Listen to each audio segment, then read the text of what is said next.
aiming. We had it all set up, and it was going good. And then about halfway through the movie, the sunlight peaked at just the right angle to show up on the screen. So, still working on that.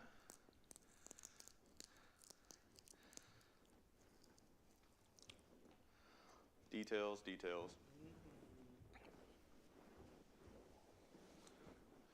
How'd it go? Were the kids good for you? All right. I told them to be. So, good. Are we good, David? Okay.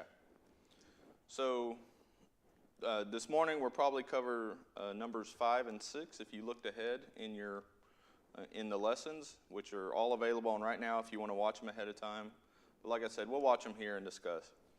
I did want to go back before we get started and revisit, I think it was number 3 on our list. But before we do that, was there any thoughts or anything that you had in your mind or come up during the week on our studies that maybe you wanted to discuss? Okay. So what I wanted to revisit was the homosexuality argument. And we explored a lot of that last week, and number 6 also touches on it some today. But what I wanted to explore last week, and I forgot to, is why is there such differing opinions in the church about this subject? Like, for example, if you've been keeping track of the news, the United Methodist Church is going to split over this topic.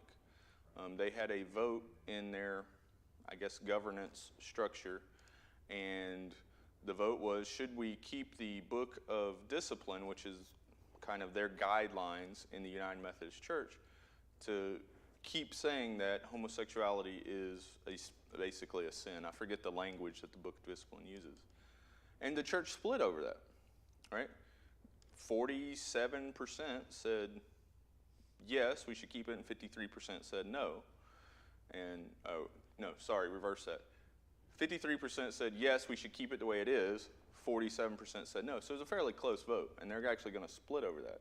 Why, right? How can two Christians look at the same book, words, the Bible, and come up with differing opinions? Well, I had that incident this week. Two black guys talked to me, a swap. They went from Democrat to Republican because of all this right here. Mm-hmm. What's going on? There's a lot going on. They said, keep it separate, whatever. They're really, Yeah. they're mad. So I wanted to explore this topic so you can kind of have some background on where people are coming from. That way, when you discuss with it, you can at least understand the differences.